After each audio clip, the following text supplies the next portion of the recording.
Winter season కాబట్టి మన ఊళ్ళలో ఉంటే చాలా చలిగా ఉంటుంది. అలాంటివి మనం ఇలా ఘాట్ సెక్షన్లలో ఇక్కడ ఏమంటారు సెలయేలు పారే ఇటు సైడ్ మొత్తం నదులలో ఇటు సైడ్ మొత్తం ఇంకా చాలా ఎక్కువ చలి అనేది ఉంటుంది ఇక్కడ. ఈ చలికి చాలా మంది వణికిపోతున్నారు. అసలు ముందు వెహికల్ ఏందనేది కూడా తెలుస్తుంది లేదు, అంతగా ఫాగ్ ఉంది ఇక్కడ. ఈ ఫాగ్ నేను ఇప్పుడు మాట్లాడుతుంటే కూడా ఫాగ్ అనేది వస్తుంటుంది మధ్యలో. ఓకే. సో ఇంత ఫాగ్ అనేది ఉందో మీరు ఒకసారి చుట్టుపక్కల చూస్తే మొత్తం ఫాగ్తో మొత్తం కూడిపోయింది.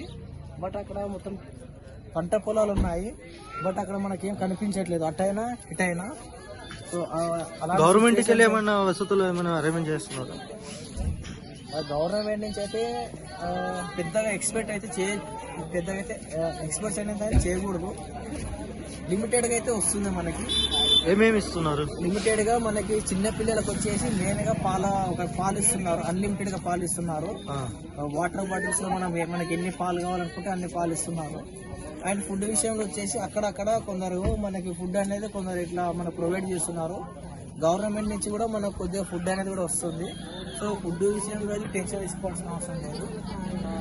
ఇంకా పాలు అయితే బాగానే ఇస్తున్నారు. అంటే మనకి ట్రీట్మెంట్ కూడా పెట్టారు. మనకి టాబ్లెట్స్ కానీ ఏమైనా చిన్న చిన్న బీపీ షుగర్ పేషెంట్ ఉన్న వాళ్ళకు కూడా ఒకటి టెంట్ వేశారు, హెల్త్ డిపార్ట్మెంట్ సంబంధించింది. సో ప్రయాణం అయితే ఇలా నడుస్తుంది.